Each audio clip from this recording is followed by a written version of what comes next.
We're switching it up. We got another mock. 14-team mock draft coming right at you. Hit that music.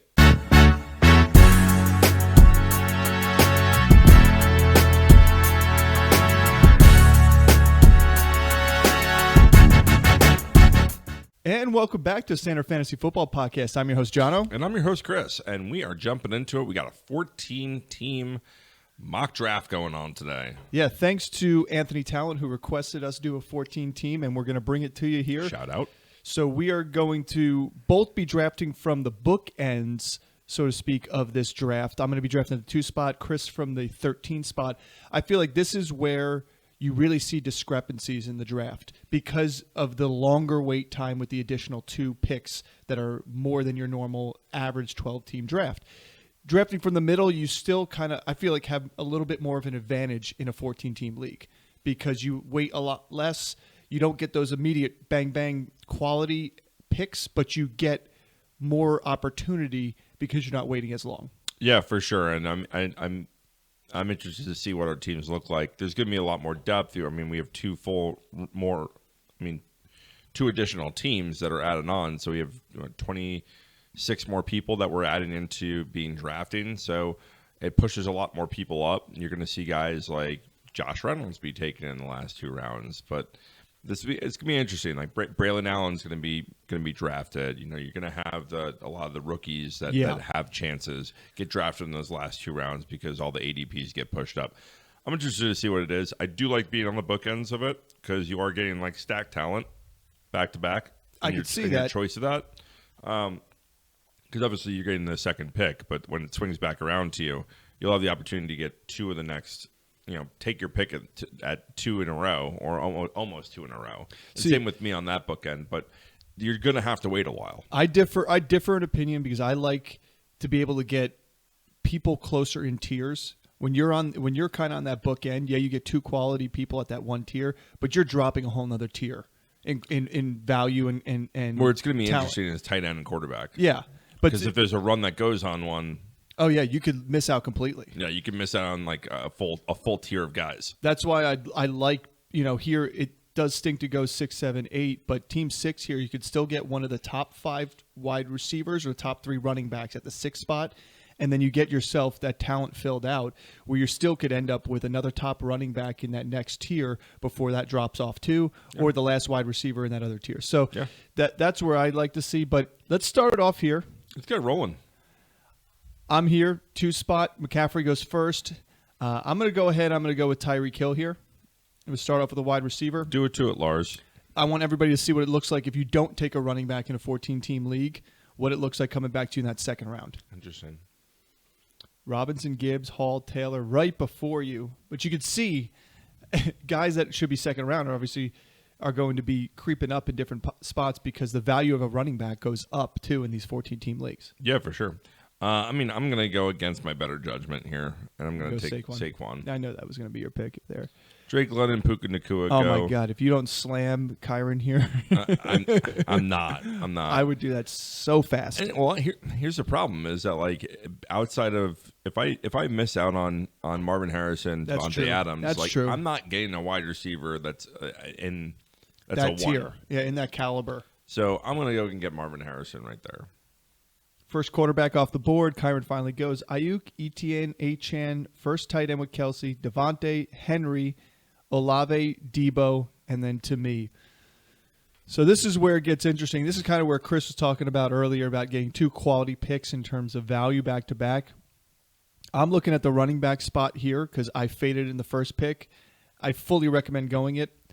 To me, I'm sitting here, Josh Jacobs, Pacheco, Rashad White, Cook. You see those names like. Those are all drop-offs in tiers, except for one that I feel is not getting enough love, and that's Pacheco.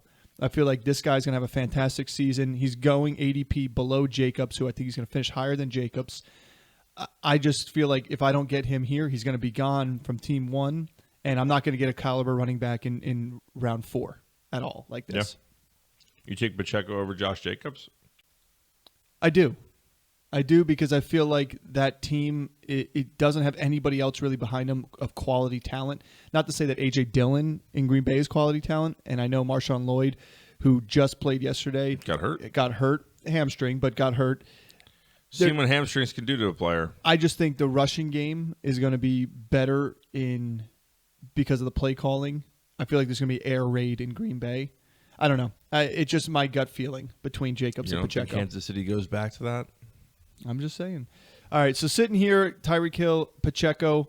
I'm gonna have a long wait time again, so I'm not gonna spend my pick here on Laporta. I still think he's too rich for my blood here, so I want to try and get best player on the board.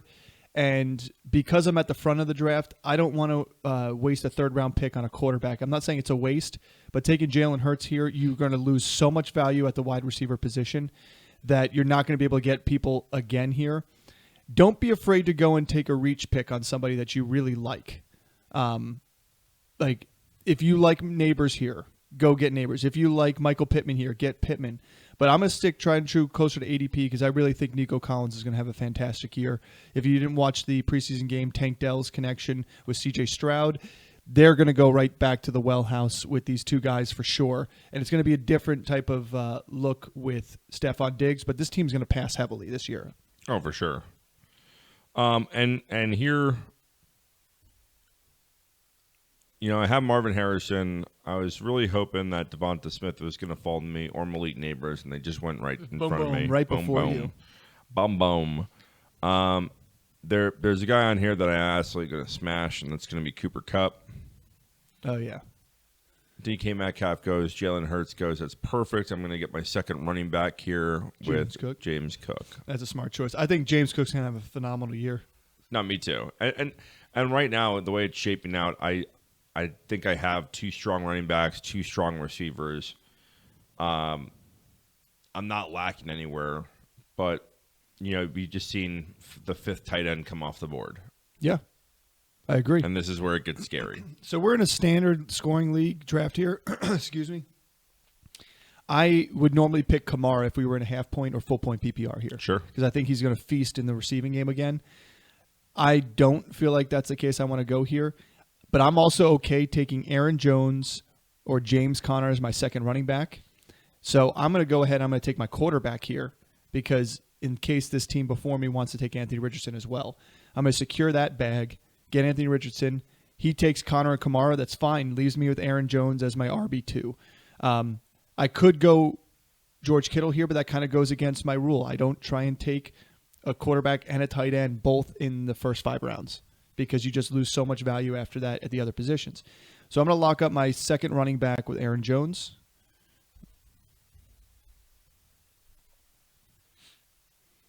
Cooper, Burrow, Pitts, Swift, Odunze and Allen, teammates back-to-back, which I still think is crazy. Montgomery, Stevens, and Kittle, your guy. I always know that if he's falling down in that area, you're going to grab him. That's unfortunate, but you still got plenty of stuff on the board. Well, you should be happy with. and I think now I'm just going to kind of go for it and lock up those positions and start hammering away. I'm going to go Kyler Murray first. McLaurin goes, Christian Kirk goes. I'm okay with that, and then I'm going to go ahead and get Evan Ingram. Yeah. So what Chris did there is he did 5th pick quarterback, 6th pick tight end. I'm okay with that because he has 4 quality starter positions in the first 4 picks. The rule I tend to go to is don't pick 2 of the tight end and the quarterback within the first 5 rounds. Like if I took a tight end here, I'm good to go. Like I could, in theory, pick a player here, go ahead and grab Brock Bowers and Joku, or Joku if I wanted to, and which is going to be my plan. So right here, I like Calvin Ridley. I want to add that third, my flex position right here, and they go Ferguson at the 1 spot, leaving me Brock Bowers. I'm going to take a chance on the rookie here and still try and grab somebody a little bit later in depth-wise to fill out my starting roster. Pollard, Chubb, Jordan Love, D-Hop, Caleb Williams, Javonte Williams, Purdy, Zach Moss, Deontay Johnson, Jalen Warren at the 12th pick, right to Chris here. Love to see it because I was planning on smashing some wide receiver here, and Brian Thomas is sitting right at me. Staring right at me. Now, we'll talk a little bit more about these rookies in this week 1 of the preseason. We have an episode coming up talking about that. So more to come about Brian Thomas, Keon Coleman, and so forth. So I like the pick there. I think Brian Thomas has an opportunity to be a big-time contributor to this offense. Yeah, and I don't think, having 3 wide receivers, 2 running backs, got my quarterback, got my tight end, I don't think I'm going to have another opportunity at this, so I'm going to actually get my second quarterback and solidify myself for the year. So I'm going to go get Jaden Daniels. And I like that, especially with somebody like Murray who was injured in the past, who has a chance to get injured. You get Jaden Daniels, who looked phenomenal. Again, we'll talk to him about him in that episode. Yep.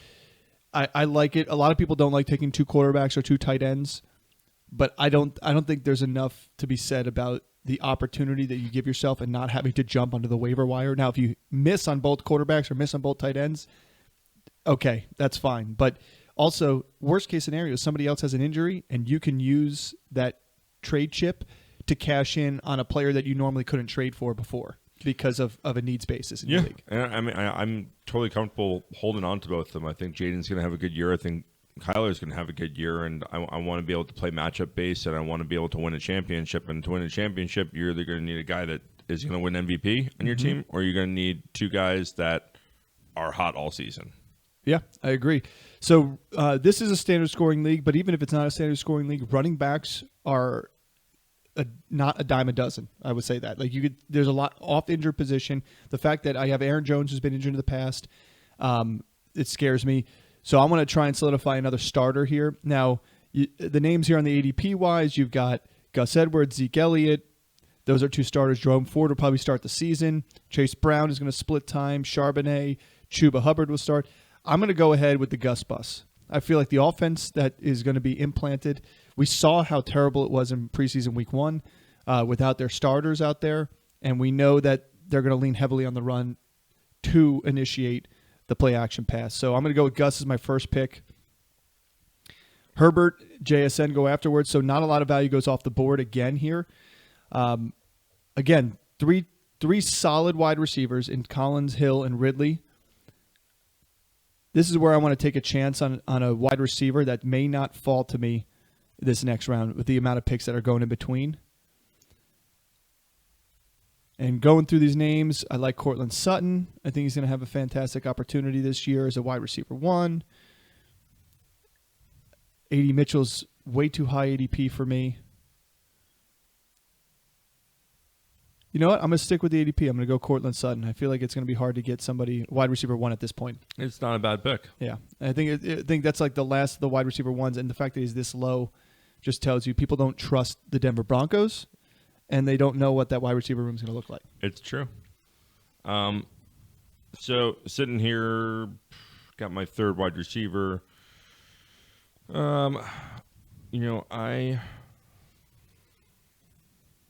ADP-wise, it's telling me to go wide receiver. The only running back that really is within ADP is going to be Chase Brown.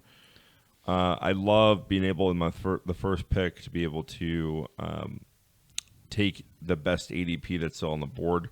I do like Curtis Samuel, so I'm going to go ahead and draft Curtis Samuel here and get another receiver. I'm going to see who drops down. Only 2 picks goes, Lockett and Chase Brown. That's fine. I'd rather take my second pick and reach. And again, I'm not going to have an option at this, at this kind of guy. I'm going to go and take Chuba Hubbard. I think early season he's going to get a lot of work. Yeah, you can find yourself into the flex position for you. For sure. And if he's not, that means your other players are really playing well. All right, so Pat Freiermuth, Luke Musgrave go in terms of tight ends. I was hoping to grab one of those guys. Now that that's the case, looking at the board here, Taysom Hill, Ben Sinnott looked really good in his preseason debut. I think it's an opportunity to take a guy like that. However, I got to make a decision with only 2 rounds left here. Do I want to take a skill position and a backup quarterback? The fact that I have an injured Anthony Richardson from last year gives me a little bit of worry, a little concern. So I'm going to take a quarterback in the next 2 picks. I'm not going to do it here because Kirk Cousins and Aaron Rodgers are the next 2 on the ADP board. And those 2 guys were injured last year as well. And I don't want to put 2 guys injured from last year that had surgeries in line with my quarterback they're surgery. going to be fine. You say that. I'm just saying I don't feel like doing it. One is old, and the other one, put it on his push-off foot. He tore his Achilles, too. So I'm not going to do it. I'm going to go ahead with a skill position here. I'm going to go ahead. I really want to try and get. I'm going to reach on somebody here because this is the end of our draft here, and I'm going to go with Jalen Polk as a wide receiver. I think the rookie's going to have an immediate impact on this team, albeit I don't know what type of impact that's going to be, but why not? If you want to get the guy who's going to have the most flashiness to this offense, it's going to be him and Ramondre. So why not grab one of those two guys if you get a chance to? I think Javon Baker, they have playmakers at wide receivers. It's like, are they going to be able to get them? Is that offense going to be good enough to sustain multiple wide receivers in that offense? And, I mean, yeah, they clearly made room with releasing Juju. So I'm surprised it took that long. I'm surprised it took that long too. All right, let's go back to what I was talking about. So you see Cousins when Stafford is the guy that I was eyeing for my backup quarterback, and that's who I'm going to take here. He does get injured here and there. He misses a lot less time. He's the toughest quarterback out there on the field, in my opinion. He sticks through it. You've seen it in his career. He's going to give me what I need on a consistent basis if Anthony Richardson isn't what we hype him up to be. Yeah. Well, there's 3 guys here on this list that, I mean, there's a lot of guys here at this value. I mean, again, we're only doing 11 rounds here. Yeah. So, like, if we were to do 13 and add more bench players, if we were to do something like that, you'd see a little bit more depth. There's a lot of value here. I mean, Brandon Cooks, like, say what you will about him, like, for the 147th pick in ADP is really good value for him. Jahan Dodson's down there, Dontavian Wicks, Tyler Algier. Like, those guys are still, like, super. And I'm going to take one of them. I like Jahan Dotson this year. I'm going to pair him up with Jaden Daniels. And I think Jahan Dotson's going to have a breakout year this year. Yeah. I like a lot of Dotson. I like the Washington team in general. I think I want to have a piece of it. If all those guys are gone in a 14-team league and Luke McCaffrey's still out there, go take a chance on Luke McCaffrey. Like, he's going to be depth charted, but if he's on there for 3 wide receiver sets, why not? We know that Jaden Daniels in college could handle 2,000-yard receivers, multiple opportunities. I have my own concerns about Luke McCaffrey, but yeah, you're right. Like, you go and I like De'Ami Brown if you're going to take a shot on someone. Yeah, I do like that. I mean, he showed up. So big play. I do. There's some pieces there for sure. Ben Sinnott, like, if you're not going to go and get a receiver, go and get Ben Sinnott. Yeah. Ben Sinnott is definitely the guy that I'm going to hone in on because after seeing him in the preseason changing your game, tune a little bit on that. Changing your tune a little bit. Well, I fully expected Zach Ertz to be the main guy to start. Well, why not? He's coming off an injured team. I mean, the same reason you just talked about not wanting Kirk Cousins. But look, but I was going to say he's a skill position, and he was hurt last year and old. Look at tight ends as rookies and just the history of rookie tight ends. They're not that great, and they take time to get in there. Last year you had Laporta, great season. Okay, same thing goes with, I think Evan Ingram had a pretty good season for the Giants his rookie year. Outside of that, like, what rookie tight ends really have shown pedigree in their first season? I mean, Musgrave was having a good season until his injury. He was having okay. Tucker he was a Kraft good season. came in right after him, another rookie, and had one of the best target rates and yards after catch rate. Okay, but again, we're talking about. I'm saying the game has changed over the last 3 years, where younger tight ends that have come into the league have made a direct impact, especially from a fantasy perspective. Well, it's mostly because of the type of tight ends you're getting here, and I think T.J. Hawkinson came in right away, made an impact on his team. Yeah, we're talking about first-round drafted tight ends. I'm not just talking about first. So that's why. No, but I'm just saying the guys we're naming are first-round tight ends. Evan Ingram, T.J. Hawkinson. I mean, Sam Laporta wasn't first round. Yeah, but Dalton Kincaid was the earliest tight end off the board. Like, yes, I get the way it's going, so you could take a chance on Sinnott too as well. And again, you're getting him in the 12th round. If Sinnott was drafted to Washington in the second round, in the first round, I would say 100%. I'm not going to ride the chip on Zach Ertz. But the fact that he wasn't made me feel a little bit more comfortable saying, okay, Zach Ertz, yeah, he may not finish the season as the tight end 1, but Zach Ertz is going to have an opportunity as a tight end 1. Now I'm not sure about that at all. He's not. Yeah, so now I'm sure that Sinnott is going to be the guy there. Well, I mean, to be fair, we had the same argument last year when Zach Ertz was still in Arizona, and then look what happened with the emergence of Trey McBride. Well, an injury gave Trey McBride his opportunity. Well, it was how many healthy seasons has Zach Ertz played? And Agreed. You're right. He might not start the season, but he might really finish the season. And we don't know if that's going to happen in week 3 or week 6. Yeah. But Sinnott's going to be the tight end 1 by by the midseason. Which is where you really want to put your chips in, is mid to end of season, because that's your playoff Well, push. getting him in the 12th round is 11th or 12th round. Which was done right here, 11th round, team 14. Great value there. Well, let's jump into it real quick here. We've got in the second round, I went Tyreek Hill to start. So one of the tougher positions at the beginning. Second pick, Tyreek Hill. Sorry, not second round. Second pick, Tyreek Hill. I wanted to see great value for him. It is, but I wanted to see what happened. I'm saying second round. Second round. I wanted to see what happened if I went in the second pick with the run on running backs that would happen in a 14-team league. What falls back to me, and I'm very pleased with Pacheco right there. I got Pacheco in the second round. If Jacobs fell to the third round, I got Pacheco and Jacobs back to back. Would have been a great plan, but he didn't. And I didn't want Rashad White or James Cook in the third round and leave Nico Collins on that board. So I went with Nico Collins, took Anthony Richardson instead of James Conner against my better judgment, but I wanted to get one of those top quarterbacks, and I didn't know if Team 1 over there was going to go with Richardson if he was still on the board. May have. But I still got Aaron Jones on the turnaround, which I was very happy with. Like I said, when I picked Richardson, I wanted Conner or Jones, and I knew, if that happened, Kamara would still be sitting there for me, and I'd be happy with that too as well.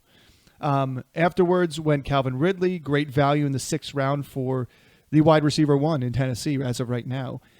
Brock Bowers, I took a chance on the rookie. The only tight end I drafted just because everybody else seemed to fall off the board. Went with Gus Edwards, who I think is a great opportunity to be a good running back for his team. Cortland Sutton, Jalen Polk to round out my positional players. And I capped off the draft with backing up with Matt Stafford. Probably would have waited one more round to get Stafford, but just to show, since we only did 11 rounds, I wanted to show what my plan would have been anyway. Sure.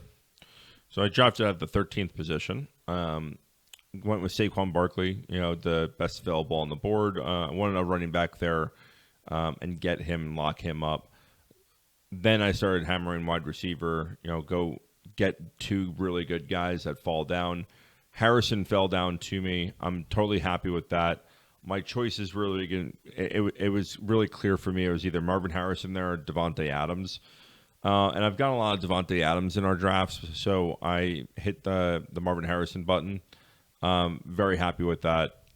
Get Cooper Kupp in the 3rd round. Let Puka go in the 2nd. Fine. Let him go in the 1st. Fine. I can get Cooper Kupp in the 3rd, and I'll be okay with that.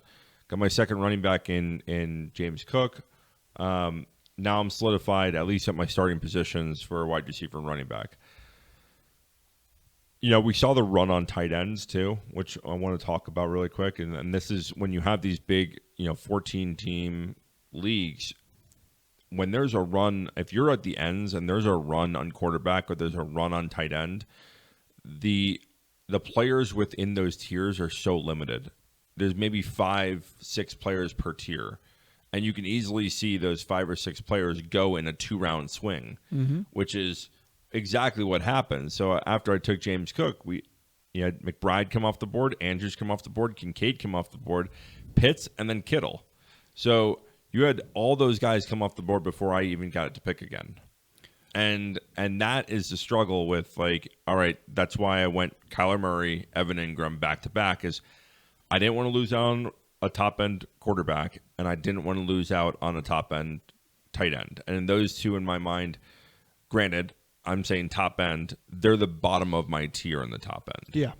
But they're still top-end. Well, here's the thing that we talked about. I like drafting from the middle rounds in a 14-team league is because that exact thing can happen. If you look at when Andrews got picked, the 3 next guys in line that have the opportunities got picked afterwards. At that 6th pick, you would have had an opportunity on both turns to get one of those guys versus, like you said, once you made that pick and there was a run on tight ends with McBride, there wasn't another one left besides Ingram for you because of how long you have to wait. Yeah, and don't get me wrong, I'm taking James Cook there 10 out of 10 times. Oh, yeah, I would too. I'm not taking him over McBride because McBride's sitting there and you're worried about getting a tight end. Yeah, but then the risk you go into is you miss out on the Kincaid, and that's fine. I'm okay with Ingram. After Ingram, go Brian Thomas. Start really filling out my team because of Kyler Murray's injury risk and because of the way he plays. I also wanted another quarterback, a young quarterback with a lot of upside, and I went with Jaden Daniels. So I think having both those two, I not only have a competent bye week replacement for one of them, You have a league winner. but I have a league winner Yeah. in one of them. And then rounding out the last 3 picks, go Curtis Samuel, a lot of huge upside right there. Chuba Hubbard, early season, giant upside. We know that Brooks is not going to be playing within the first 6 weeks. At least. And he shouldn't play beyond that. Let the dude heal. Do the guy a favor. Yeah. Because when you guys are sitting there 1-5, Jonathan Brooks is not getting you a playoff spot. Let the guy heal. Build your team. Do the right thing, Carolina. And then final pick was Jahan Dotson, who I think is going to have a breakout season this year. I know we've been waiting on that for about 3 years now, but Yeah, but this is the season to do it. He's got the quarterback play. He's got. I think there's talent around him. I think that the team is much better than it was last year. I think Jaden Daniels is a perfect complement for what he is, and I expect big things from Jahan Dotson. Well, I think they're going to be in the red zone a lot more often than they were last year. They're going to have opportunities within the 20, and we know the target percentage he gets in the end zone and red zone is much higher than McLaurin's, and his success rate's higher. So I like the opportunity there for him too as well. Yeah. Well, the one thing I did want to bring up too was in terms of my draft, the only thing that I probably wish I had done was take another tight end after Bowers. Now I think Bowers is going to have a phenomenal season. Do I think it's going to be better or similar to Dalton Kincaid? Probably. My goal in picking him is I get something similar to Kincaid, where like maybe a slow start to the season, back half of the season, he's used heavily in this offense, and he can win you a week, or he could be a good week to week at least there. But that's the risk I take with a rookie tight end, as I talked about. So instead, I was like, I really wanted to get someone like Freiermuth. But again, just like Chris said, that run on tight ends happened again in the late rounds, in round 8, where it went, or round 9, where it was Hawkinson, Schultz, Kmet, Musgrave, Freiermuth. And I just didn't want to take Taysom Hill. I didn't want to take Ben Sinnott in those earlier rounds and miss out on Cortland Sutton and taking an opportunity. And I still wanted Matt Stafford at the same time. Sure. So that's probably my biggest regret in my draft, is not getting a tight end to back up for Brock Bowers. Yeah. Well, I mean, yeah, we only did 11 rounds, so there would have been 4 more picks that you would have had. I would take a shot at somebody. Tight end. Yeah. And you probably would have pushed off Stafford until another round. I would have taken Ben Sinnott right there where I took Stafford. Sinnott right there. So, yeah, I think at the end of the day, this is a good again. Shout out to Anthony here for giving us the request to do a 14 team. It was a lot of fun. We don't get a chance to do them very often because honestly, I've only been in a couple 14 team leagues in my past, and they've both been family leagues at that point, which, hey, at the end of the day, usually in a family league, somebody who's played plenty of fantasy football, you're not really too worried about those drafts. No, not at all. But I mean, I do like my team. I think that we draft with. If you guys ever want to join the draft, let us know. We can try to work into a schedule. We usually film on the weekends here, and so if you guys wanted to jump into a league, but you saw Team 4 go 4 straight wide receivers, Team 8 go 4 straight running backs off the board. I'm actually surprised Team 8 goes 4 straight running backs and still ends up with Keenan Allen, Ladd McConkey, and Mike Williams. Yeah, but you get Mike Williams later. But I mean, look at Team 14. 6 picks in a row, no running back. Trey Benson, Singletary, Chase Brown. I mean, Singletary and Brown could give him enough value as starting running backs. Team's going to struggle. But the fact that London, Nakua, Metcalf, Hurts, McLaurin, Kirk, I mean, like you can draft that way, and then you can dangle a wide receiver there on somebody like Team 8, who actually has pretty good ones. But like, what about Team 1, who's got Evans, Hollywood Brown, and then JSN and Judy? If they need a receiver at some point, you could throw somebody for one of those running backs. Yeah, that's not going to happen. But anyway, thanks for tuning in. I won't. Thanks for tuning in. We'll catch you guys next time. Don't forget, we have an episode coming up talking about the preseason Week 1 games and some of the impacts that the rookies had, and some people who shined and some people who did not. We'll talk about some injuries too and the impact that may have to start the season or season long. So thanks for tuning in. We'll see you next time.